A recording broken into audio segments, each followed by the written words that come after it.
there. So we talked about the divisions of the mind, right? We have the conscious mind, the pre-conscious mind, and the unconscious mind. Now we're going to take a look at how Freud believed our mind is split into different parts. Hi there. So in the previous video, we talked about the three levels of consciousness, the three levels of our mind that Freud believed we have: the conscious mind, the pre-conscious mind, and the unconscious mind. Now we're going to look at what Freud called his structural model of the mind, which he also believed had three parts. So Freud believed the three parts of our mind were called the id, the ego, and the superego. And the best way to think of these is to think of somewhat frequently seen in popular culture, this idea of a person with a little devil sitting on one shoulder and a little angel sitting on the other. And those two little things are whispering to the person, and the person has to decide what to do with that. So the little devil that sits on one of our shoulders is called the id. It is the most basic part of us. Freud believed we are all born entirely as an id, and it is 100% in that unconscious mind trying to get exactly what it wants. We say it's guided by the pleasure principle. And the pleasure principle is the idea: if it feels good, do it. If it doesn't, don't. And it doesn't have any inhibitions. It's the idea of I want it and I want it now. I don't want to wait for anything.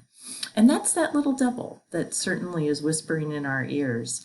If you think of a baby as being born as an id, babies certainly want what they want, and they want it now. There's no rationalizing with a child that maybe mommy has to fix the bottle before you can have it, or things like that.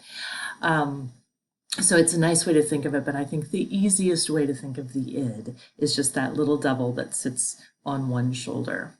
The ego, the next part of the mind, Freud actually believed in our development. This was the second part to develop, and that's you. That's the Homer Simpson in this picture.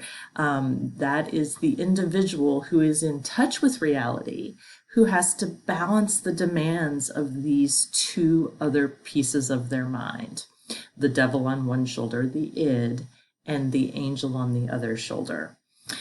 So you as the ego are trying to solve the problem. You're trying to balance the demands of these two things. And the ego uses what we call the reality principle. It knows what is real, what is feasible, and again tries to satisfy the needs of both of these while understanding the demands of reality. On the other shoulder, the last part of us to develop is our superego.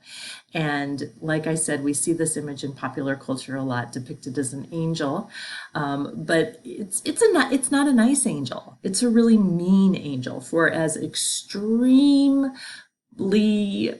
primitive and bad is the id, your superego is just the total opposite. It is 100% too good, and it wants you to be too good. So it comes about, it's the last part of our mind to develop. It develops through all the messages we get from very early on, messages from parents about what to do, what not to do, messages from schools, from peers, from religion, from society. It's all the do's and don'ts. And that little angel is sitting on our shoulder, constantly wanting us to be super good. Hold on, the alarm's going off. Okay, sorry about that. So id, ego, superego. And one of the ways I remember it is I think of the ego as me. We use the word ego in a different way usually to talk about somebody having a big ego, like they think very highly of themselves. The ego is the individual, and the superego is kind of like it wants that individual to be super good.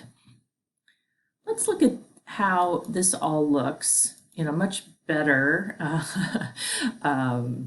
depiction of the iceberg. It's a prettier iceberg picture than what I showed you before.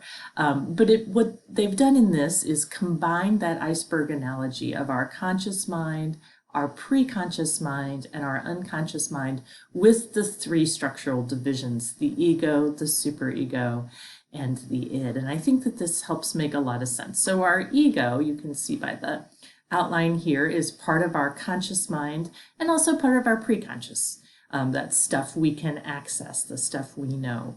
The superego lies more within that preconscious, right? Because it's all those messages we've stored up over the years about how we're supposed to act and what we're supposed to do, with just a fraction of it sticking up in the conscious mind. That's probably the stuff we bring when we are faced with these ethical or moral or just being a good person decisions. And then you can see the id lives down in those deep, dark depths of our unconscious mind. And if you remember the two forces at play, it helps explain that little devil's behavior, right?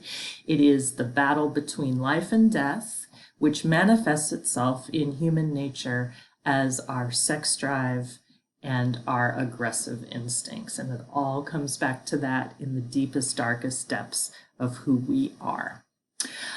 Next, I want you to watch a short video, and then I'm going to give you a little activity to earn some quick points that goes along with that, and it'll all be good. Bye.